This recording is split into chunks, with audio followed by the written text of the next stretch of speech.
génn réew mi. waaw Liss daal ngir yàlla ak yonent bi dama la koy ñaan ci barke Yeesu Krista. waaw dëgg la. waaw tàng ñàng nga.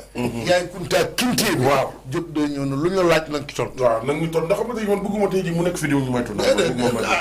te xam naa ne bu dee tàng ñàng la mu du ñu may tu xanaa nag. waaw. waaw Fadam takkal ci waaw li may sama première question ci Liss Ndiago la jëm nekkuma fii jàdd wala yooyu déedéet néew ma jooy ak békaay ndax Liss Ndiago mën naa freiner Diop 2. laay barke Rasulullah loolu moo la jaaxal ndax Liss Ndiago mu ngi nii toog Liss.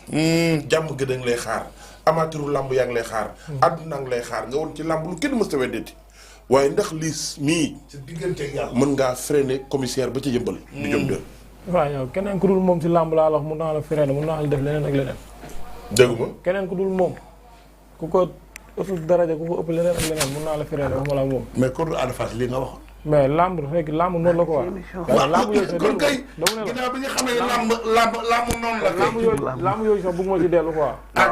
bëri nañ daan na ma dama koy féliciter quoi. parce que man jàmbaar laa du ma wax loo xam ne yàq victoire jàmbur. yaa ngi dégg mais dama ne la Liss maanaam mu ngi entraîné mu ngi si boppam mi ngi ànd ak ay mbokkam mi ngi waajal bu baax a baax a baax. combat bi fan la tollu Liss te le Ndiago. 26 incha allah. waaw waaw dinañ si am ndam quoi. combat bii. waaw yaa ngi Diop 2. waaw. yaakaar nga ko. incha allah bu neexee yàlla.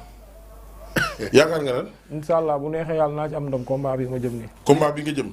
Diop 2 mi nga xam ne nii dem na tukki indi état de forme boo xam ne buur moo jàppal ko. ñool ca kaw. nee na ma Fadam lu mën a am. su ma ko jàppee mu ñibbi. waaw wax na lii de. waaw loolu moom jaaxaluma ko waa loolu moom gàllam lay toog di ko wax rek mais dama ne lu yóbbu ay magam bàyyi ko fi moom. lu yóbbu ngeen. lu yóbbu ay magam yan na nga.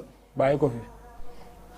yow da nga jàpp ne Diop 2 yii mu yor du ko def. non man dama lay wax man làmb laay def de lu muy def ak lu mu deful moom la rek waaw xam naa li nekk si man maa ngi entraîné wax te leer na ma ni gaan am na làmb ju mag. lan nga yëg lan nga yëg. lu ma yëg mooy xale laa maa ngi entraîné bu baax. waaw damaa juumoon am lu ma yoroon samay supporter. waaw te si combat bi laa leen ko war a woon quoi. man li mu toll dama xeeb fa combat bi. non maigre na. bu dangereux bay ñëw nag. Liss xaw ma da nga ne ci koor gi. bu dangereux bay ñëw. Liss da ngay woor ci koor gi. waaw man maa ngi woor rek. Liss li nga yor nii xeeb naa kontu bi. waaw man moom dama la benn affaire man moom bu dee ay yàpp ngay yéegi xool si nit wala man loolu jaaxalu ko si nit quoi. waaw poids moom jaaxalu ko si nit si mbër. waaw dama ko moo xamal ni moom mu ngi doon am lamb bu mu dalee bëri ba léegi. Diop 2 mii ak ni yëmbal di taxawee nga dégg waa yëmbal yaa ngi nii ci commentaire yi. dagg seen yaram waa yëmbal lu ñuy taxawee doon la waa jaamu gën di taxawee. waaw naa xam man àdduna ñoo mooy bëggee du jaamu gën kese sax. waaw maa ngi nuyu képp kuy bëggee Liss Ndiago ak foofu mënta nekk rek. mais combat bi fan la toll. combat bi fan la toll Liss Ndiago ak lan la jaral Liss Ndiago. waaw combat bi moom waaw nee naa la bokk na si combat yi moo gën a bëgg sama carrière. lu tax loolu. parce que xam naa waaw lu tax quoi ak daa am si lu ma jugee te combat tax am na feneen fu ma war a yóbbu quoi. ci li nga jógee nag dafa metti nag boo ci tegee leen dana gën a metti. mais noonu la. àdduna moo demee noonu yow. parce que booy ba ca Fass fii la toogoon. lu waxul amul loolu dinañ ci ñëw ci kanam. sax li gën a garaaw li gën a garaaw Diop 2 sax moo taxaw ci kanamu sénégalais yi. ne Liss Ndiago xeex lañ koy taggee. mais Liss Ndiago ñëmut a xeex ak moom. dem ba mu yàgg ne man du ma bëreeg mbër moo xam ne saa bu ñëwee arène day nelaw. lii la fi Diop wax. nelaw kat je ne bluterai pas avec un dormeur. waaw nelaw loolu moom du problème mais yàgg naa nelaw di daan di. man combat nga sa nelaw daal. boo yàlla ba samay fesu bëri damay nelaw damay defee après mooy loolu. kon est-ce que nelaw yi ngay indaale loolu du problème man dara safuma man fu ma sentir nelaw damay nelaw buñ toogee nii sax bu ma gëmanti woon damay lem sama loos bi léegi. ba ci Diop 2 mii ak ni mu mel problème. Diop 2 ak ni mu mel ak ni waa yëmbal maa ngi gis ñoom zungale ngi nii ki dagg seen. waaw ñoom zungale maa ngi leen di seen. mais ni waa yëmbal pare nii mais jàpp yaakaar ay barke Liss Ndiago moom benn nooy neex la boo xam da ngay ñëw jàpp daan loolu la ko jàngatee Liss. yow li ngay wax nii yow sa bopp yaa gën a xam ne Liss Ndiago du nooy neexu kenn. waaw mais man waa yëmbal laay waxal. man xam naa ne Liss Ndiago la waa yëmbal bu ñu waajee benn waa jaamu gën ñu ngi waaj juróom. waaw làmb la ko waa nañu waajal bu baax a baax. yëmbal nag mooy république bu mag bi ah Diop 2 sax dina dugg ci lii. yëmbal mooy république bu mag bi bokkul ak jàmm gën ñetti koñ la. jaamu gën koñ la yaatuwul dangay génn si kër dugg si kër. waaw voilà mais solidarité am na fa ko waa. ak booloo bëggante. waaw loolu moo am solo. gis nañ bi koñ yaatu na bëggante jàmm gën. dellu ma dama ne la koñ yaatu na tool ni dinaa ñëw ci loolu xam est-ce que bëggante ngeen wala bëggante wu leen dinaa ci loolu man fi ma bëgg a laaj sax mooy ndax Liss Ndiago war naa ñàkk digganteem ak Diop 2. loolu musiba lay doon. ndax Liss Ndiago war naa ñàkk. loolu moom ñaan ma ko yàlla te bu laa leen bakkan bii dafa dama ko siy teg. waaw. Liss Ndiago. commissaire ba ci yëmbal ñun ñëpp xam nañ ko. mooy du mbër moo xam ni jàpp ma ni da ngay ñëw étaler yow sa stratégie comme ni nga ko bëggee. seetaan nañ ko ci combat yu bari. buy fital jiyaar day fital jiyaar buy teg jeexal dafay teg jeexal. tey ci côté relonge gis nañ ni Diop 2 moo la sut. surtout loolu buur hésité ci loolu. te ni ñu gisee tey arrivé ak ni ñu la gisee tey à presque 1 mois du combat. man sama gis-gis Diop 2 li mu la ëppee dafa bari. loolu du problème bëri naa fekk Lagros njool la bëri naa fekk Naaru Sogas. ñooñu ay yow ay loolu du problème. non ay champion. dama ne la taay bi ngay wax problème taay bi ngay wax waay su taay beeg yooyu waaye lu mu si dee si demee. njool mu am fraîcheur di xale comme yow. waaw man dama bëgg nag. waaw yaa ngi dégg c'est que boo bëggee ñu woowee la champion. waaw moo daan champion. waaw yaa ngi dégg nga boo dee bu ma ko jàppoon daan ko léegi-léegi doon ma teg fenn parce que moom laa gën. waaw dama bëgg moom mu yokk gën a entraîné ba ñëpp xam ne kii mu ngi si làmb ji mu ngi si ànd ak ay mbokk moom ñëpp ñëw taxaw te bu ma ko daanee après ma xool lu lis ci côté bagarre bu Diop 2 taxawee fixe tal ay loxoom munoo ko jot. waaw yàlla na ko def rek nga xool bu taxawee su ko defee. yàlla na ko def yow mën ngaa dóor Diop 2 mu daanu. keneen ku dul moom mun naa ko dóor bu daanu. Liss Ndiago mën ngaa dóor Diop 2 mu daanu yow. baax na ba jour bi bàyyi leen ba jour bi. non Liss Ndiago bi ma xam. yow samay combat heure boo ko reporté après dangay tudd yàlla. waaw. voilà jeex na kon ba yow mu des bii paase mu tuddul yàlla. déggoo lu ma la wax samay non bi combat kenn xamee passé ko. yëpp. ah bii waaw. mais lii mu ngi nii. bii paase moom moo. mais dëgg yàlla nag buur nag coow la fi nekk nag. commissaire ba ci yëmbal. état de forme bi nga xam ne Liss Ndiago moom la raser làmb moom la indi. li ma ci jaaxal kay Diop 2 moo taxaw ci kanamu Sénégalais yi ne ma fa dem Liss Ndiago. ñemut a suul ay tànkam. maa ko mën. ak lan maa ko ëpp doole. ak lan maa ko dàq xeex. ak lan maa ko gën a am ngemb. bu xeexee. bu xeexee mu duma ko ndax du ma bëreeg un dormeur. waaw léegi loolu muy wax noonu. Diop 2 mën ngaa waaw wuti yéen mën ngeen koy dégg rek. waaw na ko dëggal si jour lamb ji rek incha allah. da ngaa yaakaar ne du suul tànkam xeex ak yow. na ko dëggal rek li ngay wax nii yëpp moom mooy man seen bu wax Diop 2 defee na mu daan def suul ay tànkam arrière puusul paasul. ah ngeen gis leneen. Liss waaw na ko dëggal communication. waaw mais nag waxoon mais nag Liss ñi suul seen tànk puusuñu waxoon nañu ko contre Lac Rose. ma ne Liss communication woyof na trop.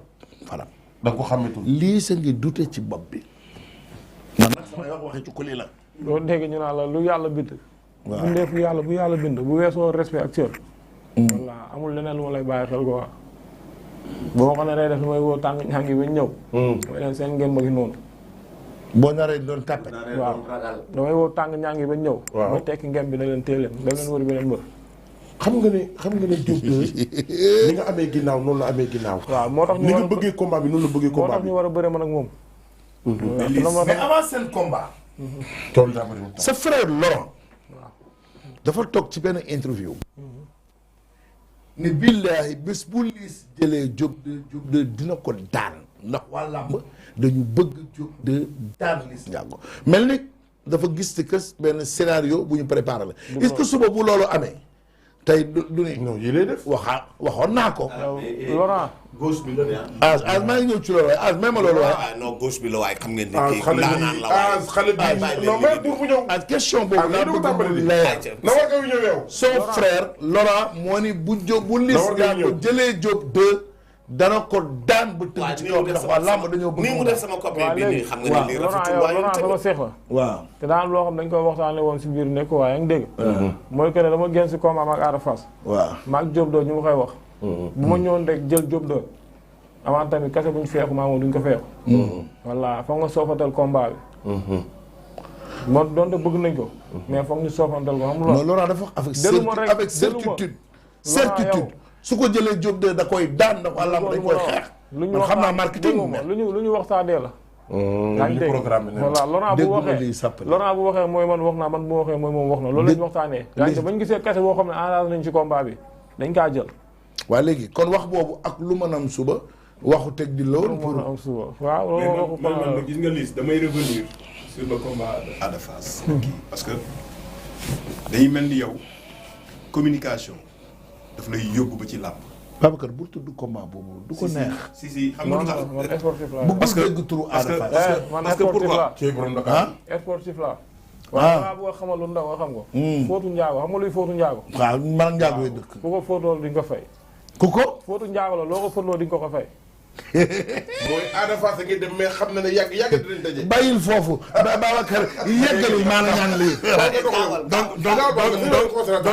donc